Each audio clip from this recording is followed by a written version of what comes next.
नमस्कार, मैं हूं कनुप्रिया सत्तन और आप देख रहे हैं लाइव टीवी समाचार।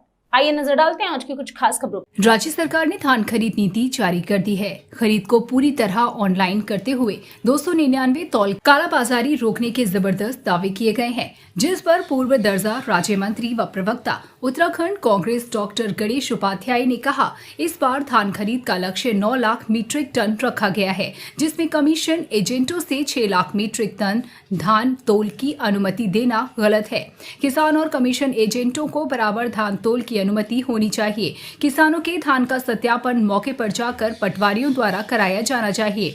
खतौनियों के आधार पर खड़ी गन्ने की फसल को धान की फसल दिखाकर सत्यापन करने वाले कर्मियों के खिलाफ कड़ी कार्रवाई का प्रावधान होना चाहिए। धान समर्थन मूल्य में 100 रुपए का इजाफा नाकाफी है। पेट्रोल डीजल की रेट बढ़ने की वजह से किसानों की लागत बहुत अधिक बढ़ने की वजह से पहले से ही परेशान है। आमदनी आधी से कम हो चुकी है, इसलिए ये 300 रुपया न्यूनतम किया जाना चाहिए। डॉक्टर उपाध्याय ने इस मामले में उत्तराखंड सहकारिता सचिव श्री BBRC पुरुषोत्तम से बात की और कहा कि प्रदेश में भारतीय खाद्य रसद विभाग द्वारा अधिक से अधिक तौल केंद्र खोलने चाहिए, जिससे किसानों को हो रही परेशानी से छुटकारा मिल सके। जिलाधिकारी श्री युगल पंत उधम सिंह नगर से वार्ता करते हुए कहा कि उड़नदस्ता दल बने बारदाना के दाम पर किसानों को परेशान न किया जा सके। किसानों के धान को नमी के नाम पर नहीं तौलकर विभाग हर बार किसानों का उत्पीड़न करता है, जो कि बंद होना चाहिए। किसान का धान 24 घंटे के भीतर क्रय केंद्र पर तोला जाना चाहिए। किसानों के हित के लिए मैंने ही किसानों की फसल के भुगतान में हो रही देरी को देखते हुए जनहित याचिका दायर की, जिसमें हाईकोर्ट की डबल बेंच की खंडपीठ ने निर्णय दिया था 24 घंटे से लेकर 1 हफ्ते के अंदर किसानों का धान व गेहूं का भुगतान करे। इसका कड़ाई से पालन होना चाहिए। इसलिए विगत वर्षों में तोलने में होने वाली दिक्कतों को ध्यान में रखते हुए आने वाले वक्त में किसी भी किसान को परेशानी का सामना न करना पड़े।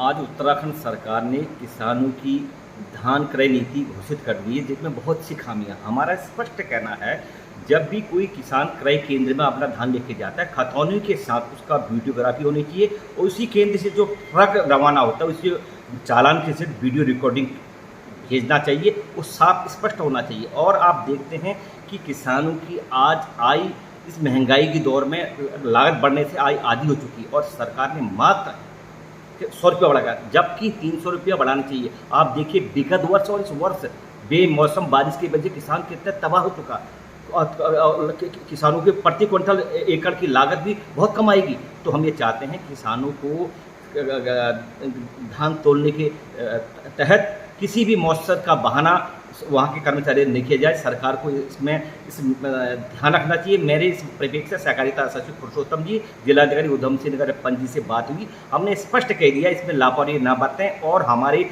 द्वारा जो जनहित याचिका दायर की थी और सरकार ने लिखित तौर पर दिया था 24 घंटे से लेकर 1 हफ्ते के अंदर किसानों का हम धान गेहूँ भुगतान करें, इसमें सरकार को विशेष ध्यान रखना चाहिए। उत्तराखंड सरकार ने धान क्रय नीति घोषित कर दी गई है और आज पूरे उत्तराखंड में 90 लाख क्विंटल धान तोलने का टारगेट रखा है, जिसमें कि 7,50,000 क्विंटल गढ़वाल का है। 299 लगभग क्रय केंद्र खोले गए हैं। हमारे सहकारिता सचिव पुरुषोत्तम जी से बात हुई, हमने कहा अधिक से अधिक भारतीय खाद्य रसद विभाग द्वारा कांटे तोलने चाहिए, क्योंकि विगत वर्ष जहां गन्ना बोया था वो भी धान दिखा दिया गया। इतना यहाँ धान होता है या नहीं होता है, तो सरकार को DM से भी मेरी इस मैटर बात है। हमने स्पष्ट कह रखा है कि वास्तव में जितना रकबा धान का है उतनी रकबा शो होना चाहिए। बाहर का धान पहले यहाँ के किसानों को तोड़ना चाहिए। मॉइस्चर के नाम पर किसान को परेशान नहीं किया जाए। और मेरे द्वारा है वही जनहित याचिका दायर की थी, जिसमें भुगतान लेट हो रहा था, 48 घंटे से थे, 1 हफ्ते का होना चाहिए, वो इसमें लागू होने चाहिए। और आज देखिए बड़ा दुर्भाग्य है, रेट इतने बढ़ गए हैं, लागत कॉस्ट बढ़ गई है। तेल पेट्रोल के रेट बढ़ने की वजह से केवल न्यूनतम समर्थन मूल्य में 100 रुपया बढ़ा रखा है, जबकि 300 रुपया बढ़ाना चाहिए।